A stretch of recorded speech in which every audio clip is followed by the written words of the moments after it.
기드온은 미디안과의 전쟁에서 크게 이깁니다. 이것은 분명 하나님께서 주신 승리였습니다. 그런데 전쟁에서 승리하고 난 후에 이스라엘 지파 공동체 안에서 한 가지 갈등과 다툼이 일어나게 됩니다.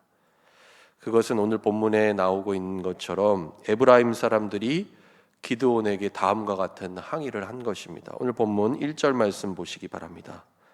에브라임 사람들이 기드온에게 이르되 내가 미디안과 싸우러 갈 때에 우리를 부르지 아니하였으니 우리를 이같이 대접함은 어찌 됨이냐 하고 그와 크게 다투는지라 말씀합니다. 여러분, 이들이 기드온에게 항의한 내용은 미디안과의 전쟁에서 왜 처음부터 자신들을 부르지 않았느냐라는 것이었습니다. 에브라임 사람들, 오늘 본문 앞장인 7장의 말씀을 보면 미디안의 두 방백 오렙과 스앱을 사로잡아서 이들의 머리를 기드온에게 가져옵니다. 에브라임 사람들이 미디안과의 전쟁에 아예 참여하지 않았던 것이 아니었다라는 사실입니다. 그런데 왜 지금 에브라임 사람들 기드온에게 이와 같은 발언을 하면서 기드온을 압박하고 있는 것일까요? 물론 여러 가지 이유를 우리가 생각해 볼 수 있겠지만 이스라엘 지파들 가운데에서 일종의 주도권 싸움을 하고 있는 것이었습니다. 여러분, 에브라임 지파가 이스라엘 가운데 어떤 지파였습니까? 가나안 정복의 선봉장이었던 여호수아를 배출했고 늘 큰 특권과 권세, 힘을 자랑했던 지파가 바로 에브라임 지파였습니다. 그런데 지금 미디안과의 전쟁에서 승리하고 난 후에 기드온은 므낫세 지파입니다. 그에게 전쟁을 이긴 공이 돌아가고 점점 그 세력이 확장되어 가자 에브라임 사람들이 이와 같은 상황을 가만 놔둘 수 없었던 것입니다. 한마디로 지파 간의 경쟁 관계 속에서 므낫세 지파였던 기드온을 견제하고 또 질투하는 마음으로 이와 같은 항의를 했다라는 것입니다. 또한 전쟁에서 이기고 난 후에 자신들의 공적을 이처럼 내세움으로 전리품을 더 많이 얻기 위한 것일 수도 있었습니다. 그런데 오늘 본문에서 이처럼 거세게 항의하고 있는 에브라임 사람들을 향해 기드온은 어떻게 하고 있습니까? 오늘 본문 2절 말씀 보시기 바랍니다. 기드온이 그들에게 이르되 내가 이제 행한 일이 너희가 한 것에 비교되겠느냐? 에브라임의 끈물 포도가 아비에셀의 만물 포도보다 낫지 아니하냐 말씀합니다. 기드온은 에브라임 사람들 앞에서 자세를 낮춥니다. 그리고 이들의 공을 인정하고 그럴듯한 말로 이들을 추켜 세웁니다. 미디안과의 전쟁에서 에브라임 사람들이 끝에 그 전쟁에 참여해서 이루어낸 전쟁의 공적이 아비에셀 출신의 자신이 세운 공적보다 더 크다라는 것을 비유적으로 지금 표현하고 있는 것입니다. 에브라임 사람들 더 이상 기드온에게 따질 명분이 없었기 때문에 결국 이들의 노여움이 풀리게 됩니다.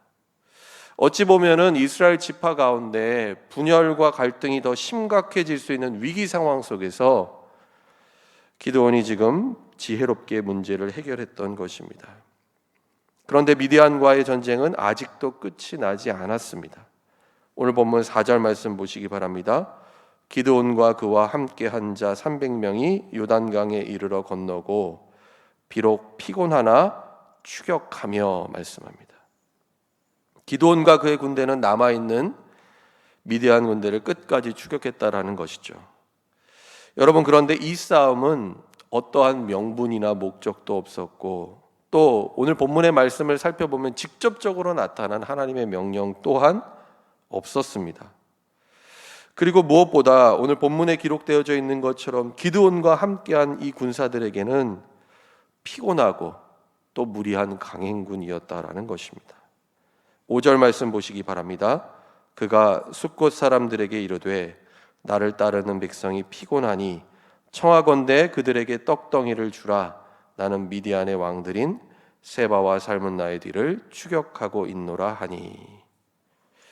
미디안의 왕 세바와 살문나를 추격했던 기드온과 군사들이 지금 숫곳이라는 지역을 지나가고 있었습니다. 그런데 너무나 지치고 굶주려서 그곳에 있는 사람들에게 먹을 양식을 좀 지원해 줄 것을 기드온이 요청하고 있습니다. 그런데 숫곳 사람들 기드온의 이와 같은 요청을 거절합니다. 오늘 본문 6절 말씀입니다. 숫곳의 방백들이 이르되 세바와 살문나의 손이 지금 내 손 안에 있다는 거냐? 어찌 우리가 내 군대에게 떡을 주겠느냐 하는지라. 이유는 무엇입니까? 만약에 자신들이 기드온을 도왔다가 기드온과 그의 군사들이 미디안에게 패배하게 되면 미디안 군사들로부터 보복을 당할까 이들이 두려웠기 때문이었습니다. 그래서 지금 기드온의 이와 같은 지원 요청을 받아들이지 않은 것입니다. 분명 이들은 같은 이스라엘 동족이었습니다. 그럼에도 불구하고 이처럼 자신들을 박대한 숫곳 사람들, 기드온은 뭐라고 말합니까? 들가시와 찔레로 이들의 살을 찢겠다라고 하는 강한 표현을 쓰면서까지 이들에게 선전포고를 하고 있습니다. 다음으로 기드온과 군사들이 지나가게 된 브누엘 역시 숫곳에 있는 사람들과 마찬가지였습니다. 이에 기드온은 이들을 향해 이렇게 말합니다. 오늘 본문 9절 말씀입니다. 기드온이 또 브누엘 사람들에게 말하여 이르되 내가 평안히 돌아올 때에 이 망대를 헐리라 하니라. 여러분, 이미 미디안과의 전쟁에 있어서 그 기세는 기드온과 그를 따른 군사들에게 기울어진 상태였습니다.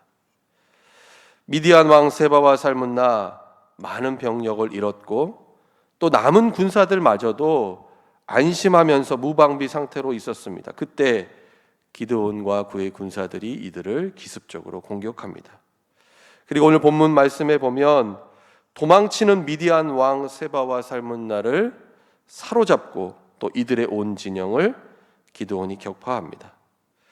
그리고 나서 기드온은 자신들에게 지원과 협조를 거부했던 바로 숫곳 사람 그리고 브누엘에 있던 사람들에게 복수를 합니다. 기드온이 이들을 향해 뭐라고 말합니까? 자, 너희가 두려워하던 그 미디안 왕 세바와 살문나가 우리들의 손에 잡혀 있는 것을 한번 보아라 라고 당당하게 말을 합니다. 그리고 기드온은 장담한 그대로 숫곳 사람들을 들가시와 찔레로 잔인하게 징벌합니다. 브누엘 역시 망대를 헐고 그 성읍에 사는 사람들을 죽입니다. 여러분, 이 장면들을 우리가 떠올려 본다면 여러분, 이것은 하나님의 뜻과 하나님의 명령이라기보다는 기드온 자신의 감정적인 원한을 풀고 또 이에 대한 복수를 하고 있는 것은 아닌가라는 의구심이 들게 합니다.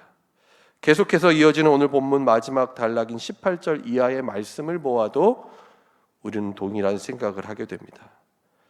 먼저 기드온은 미디안 왕 세바와 살문나에게 다볼에서 너희가 죽인 자들이 누구였는지를 묻습니다.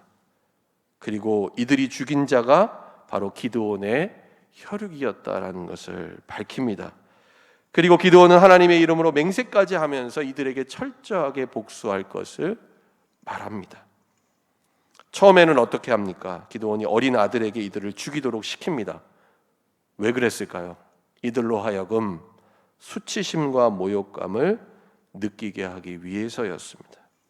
그런데 오늘 본문 말씀에 보면 아직 어린 나이였던 기드온의 아들 여델은 두려워서 자신의 칼을 빼지 못합니다.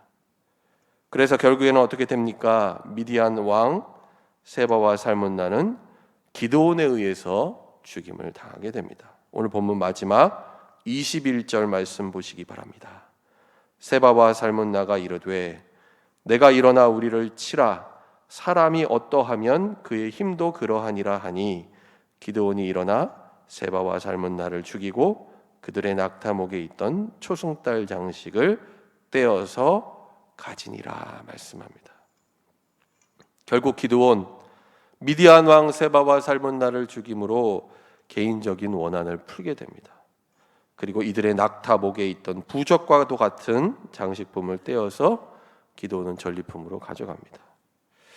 여러분, 우리는 오늘 사사기 8장 이 본문의 말씀을 읽고 묵상하면서 어떠한 생각이 여러분 드십니까? 분명 기드온은 승리했습니다. 그리고 자신이 원했던 것을 이루었습니다. 자신의 혈육을 죽인 원수들을 철저하게 다 진멸함으로 그동안 가지고 있었던 원한을 풉니다. 정말 어렵고 힘들 때 자신의 도움을 거절했던 숫곳과 분우의 사람들에게도 그는 보복을 합니다. 그러나 분명 하나님께서 기드온을 부르신 것, 그리고 그를 들어서 사용하신 목적은 보복이 아니라 이스라엘을 구원하시기 위해서였습니다. 그런데 우리가 사사기 8장에서부터 시작되는 본문의 말씀을 살펴볼 때에 기드온은 하나님이 주신 바로 그 목적과 사명이 아니라 점점 더 자신의 개인적인 원한을 갚고 복수하는 데에 그의 눈이 멀어 있음을 보게 됩니다.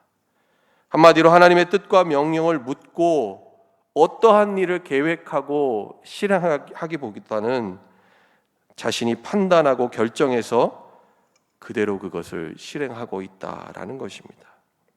뿐만 아니라 사사로운 일에 자신의 힘과 권세를 사용했습니다. 미디안과의 전쟁에서 승리한 그 이후가 이처럼 불안했다라는 것입니다. 그리고 이와 같은 불안의 징조는 다음에 이어지는 8장 후반부에는 현실이 되어서 나타나게 되는 것을 우리는 보게 됩니다.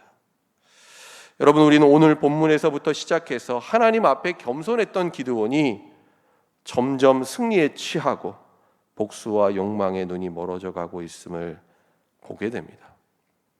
여러분, 그래서 사도 바울은 하나님의 자녀요 그리스도인 된 사람들을 향해 이렇게 권면합니다. 고린도전서 10장 12절의 말씀입니다. 그런즉 선줄로 생각하는 자는 넘어질까 조심하라.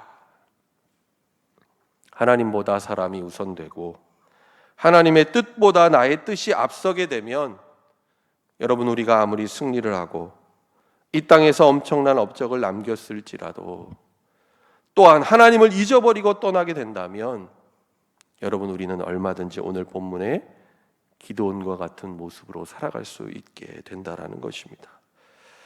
그러므로 우리는 승리한 그 이후가 정말로 중요하다라는 것을 오늘 이 말씀을 통해 깨달아야 합니다. 그때에도 처음 주셨던 하나님의 부르심, 그 하나님의 명령을 끝까지 잊지 않고 붙잡으며 겸손하게 주님의 말씀에 순종해야 한다라는 것입니다. 또 한편으로는 우리가 이처럼 마주하게 되는 상황과 현실 앞에서 오늘 기드온처럼 쉽게 변질될 수 있다라는 그 위험성이 우리에게도 얼마든지 있다라는 것을 염두에 두고 늘 깨어서 하나님의 말씀 앞에 경계하며 주의해야 한다라는 것입니다. 사랑하는 여러분, 오늘 하루의 삶을 살아갈 때에 여러분의 삶의 작은 일 하나에서부터 겸손하게 하나님의 뜻을 묻고 주님의 뜻을 따르는 삶을 사시기를 바랍니다. 우리의 생각, 우리의 판단을 내려놓고 우리의 인간적인 감정이나 혈기가 아니라 하나님이 인도하시는 대로 순종하여 믿음 안에서 승리하는 삶을 사는 저와 여러분 될 수 있기를 예수님의 이름으로 축원합니다. 기도하겠습니다. 하나님 아버지, 오늘 이 새벽에도 하나님의 말씀을 듣게 하시고 주님의 말씀을 통해 우리를 향한 하나님의 뜻을 깨닫게 하시니 감사를 드립니다. 승리 그 이후에 하나님보다 자신의 생각과 자신의 뜻대로 행하려 했던 기드온의 모습을 보면서 하나님, 우리가 이처럼 하나님 앞에서 교만한 삶을 살지는 않았는지 오늘 이 말씀 앞에 우리의 삶을 돌아보게 하여 주옵소서. 하나님, 어떠한 상황과 형편에 있든지 겸손하게 늘 주님의 뜻이 어디 있는지를 묻게 하시고 그 뜻에 순종하는 삶 살게 하여 주옵소서. 오늘도 주님께 모든 것을 의탁하며 하루의 삶을 시작합니다. 하나님, 인도하여 주시고 성령으로 함께하여 주옵소서. 예수님의 이름으로 기도드립니다. 아멘.